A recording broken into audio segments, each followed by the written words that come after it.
सगळ्यांना नमस्कार. 11 ऑगस्ट पासून 26 ऑगस्ट पर्यंत प्रेमनाथ सर महाराष्ट्राच्या दौऱ्यावर होते ध्यान प्रचारासाठी आणि MYDKच्या आमंत्रणासाठी. सरांना सोबत म्हणून मी सुद्धा गेले होते आणि प्रत्येक दिवशी एक एक गाव करत असा हा ध्यान प्रचार झाला महाराष्ट्रामध्ये, दिव्य प्रकाश यात्रा म्हणून. सगळ्या लोकल मास्टर्सला भेटायची संधी मिळाली. लोकल मास्टर्सनी त्यांच्या गावी ध्यान प्रचारासाठी, ध्यान शिकवायसाठी शिबिर आयोजित केलेले होते आणि त्याच्या थ्रू खूप नवीन लोकांना सुद्धा मला भेटायला मिळालं आणि हा अनुभव प्रचंड प्रेरणादायी होता माझ्यासाठी, प्रचंड आनंददायी होता माझ्यासाठी. तुमच्या सगळ्यांकडून ज्या लोकांनी अटेंड केलं, ज्या लोकांनी आम्हाला घरी बोलवलं, वेगळ्या लोकांकडे राहिलो, वेगवेगळं लोकांशी बोललो, अनेक वेगळ्या स्तरातल्या वेगळ्या फील्डमधल्या लोकांची भेट झाली आणि या सगळ्यामधून मला जबरदस्त आनंद मिळाला. त्यासुद्धाही मोठं असं माझ्या जीवनाचं ध्येय मला अजून आणि अजून क्लिअर व्हायला लागलं. शिबिराची सुरुवात ही लोकल मास्टर्सच्या अनुभवांवरून, अनुभव शेअरिंगवरून होत होती. अशा सज्जन सांगत्यासोबत सुरुवात होऊन देवयानी मॅडम किंवा आम्ही नंतर PSSM काय आहे आणि आमच्या जीवनातील अनुभव काय आहे हे सांगत होतो. त्यानंतर प्रेमनाथ सरांनी काही ज्ञान दिलं, आत्मज्ञानाबद्दल थोडी माहिती दिली, ध्यानाबद्दल माहिती दिली आणि त्याच्यानंतर सरांनी ध्यान घेतलं. या ध्यानानंतर जसा वेळ असेल तसा जे नवीन मास्टर्स आलेले आहेत, जुळलेले आहेत, त्यांचे अनुभव सुद्धा आम्हाला ऐकायला मिळाले. त्यांच्या अनुभवांबद्दल आम्ही डिस्कशन केली, त्यांच्या प्रश्नांची उत्तरं सोडवली आणि प्रोग्राम संपल्यानंतर सुद्धा ज्यांना सरांना भेटायचं होतं, आम्हाला भेटायचं होतं, ते येऊन आम्हाला भेटले आणि त्यांचे वेगवेगळे अनुभव आम्हाला शेअर केले. हा अत्यंत आनंददायी असा प्रवास होता.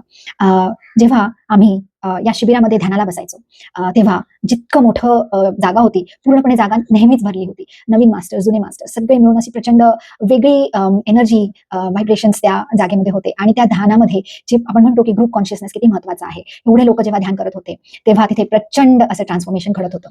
मी हे स्वतः एक्सपिरियन्स केलं. या वेळेस मी खरंच जाणवू शकले, स्पेशली परभणीला. हॉल खूप मोठा होता, सगळेजण बसले होते आणि ध्यान चालू होतं आणि या ध्यानात मला पत्री सर जे म्हणायचे, my dear friends, my dear masters and my dear gods, या 3 शब्दांचा अर्थ मला तेव्हा कळला. मला असा तो आतून जाणवायला लागला आणि आय थिंक त्यावेळेस माझं एक वेगळ्या प्रकारचं ट्रान्सफॉर्मेशन झालं.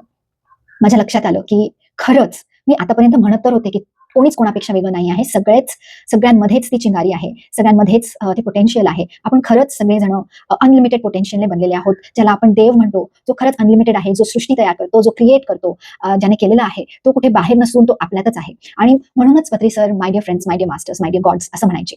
मी हे म्हणत होते की आपण सगळे सेम आहोत, पण मी कधी अनुभवलं नव्हतं आणि त्यावेळेस तुमच्या सगळ्यांमुळे मला ते अनुभवायला मिळालं आणि त्याचा प्रचंड जो अनुभव होता तो इनर ट्रान्सफॉर्मेशन माझ्यासाठी घडून आलं आणि जेव्हा इनर ट्रान्सफॉर्मेशन होतं तेव्हा आउटर ट्रान्सफॉर्मेशन खूपच सोपं जातं. असा हा ब्युटिफुल अनुभव माझा त्या बाबतीतचा होता. जसं जसं मी PSSM बद्दल बोलत होते, जसं जसं पत्री सरांबद्दल बोलत होते, त्यांच्या शिकवणीबद्दल बोलत होते, तसं तसं माझीच क्लॅरिटी मला अजून अजून येत होती. आणि जेव्हा मी सीतायनबद्दल बोलले, the untold story of Sita by Deena Mariam, त्यांनी जे लिहिलेलं आहे त्या पुस्तकाबद्दल बोलले.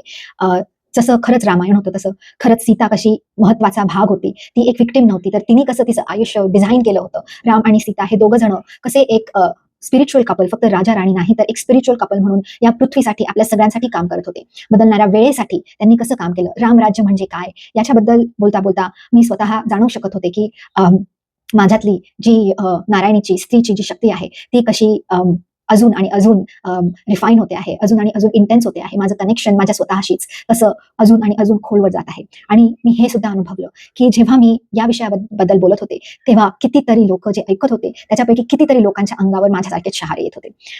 शब्दांमध्ये खूप ऊर्जा असते आणि ती ऊर्जा जेव्हा आपण कळत न कळतपणे अनुभवतो तेव्हा अंगावर असे शहारे येणं खूप साहजिक असतं. प्रत्येक ध्यानात मला जाणवत होतं की आपण सगळे वेगळे नाही आहोत, तर आपण खरंच एक आहोत. जो वननेस कॉन्शियसनेस आहे तो मी अनुभव करत होते या यात्रेमध्ये प्रत्येक ध्यानाच्या वेळेस. आणि तो जो अनुभव होता की तुम्ही आणि मी वेगळे नाही आहात आणि आपण सगळ्यांनी मिळून काम करायचं आहे. जीवनाचं इव्होल्युशन जे आहे ते कॉम्पिटिशनने नाही पण कोऑपरेशनने होतं, कलेक्टिव्ह एफर्ट्सने होतं, हे मला अधिक आणि अधिक कळायला लागलं. तर तो अतिशय असा सुंदर अनुभव होता आणि या सगळ्यांसाठी, सगळ्या अनुभवांसाठी जो तुमच्यामुळे शक्य झाला, तुमच्या प्रेमामुळे, तुमच्या उपस्थितीमुळे शक्य झाला, त्यासाठी तुमच्या सगळ्यांचे मनापासून आभार. खूप खूप खूप आभार. आपण असेच सगळे कलेक्टिव्हली एकत्र येऊन, एकत्र एफर्ट्स टाकून, एकत्र ध्यान करून या जगाची ऊर्जा कुठल्या कुठे पोहोचवू शकतो हे मला नक्की माहिती आहे. तर तुमचे मनापासून आभार. खूप खूप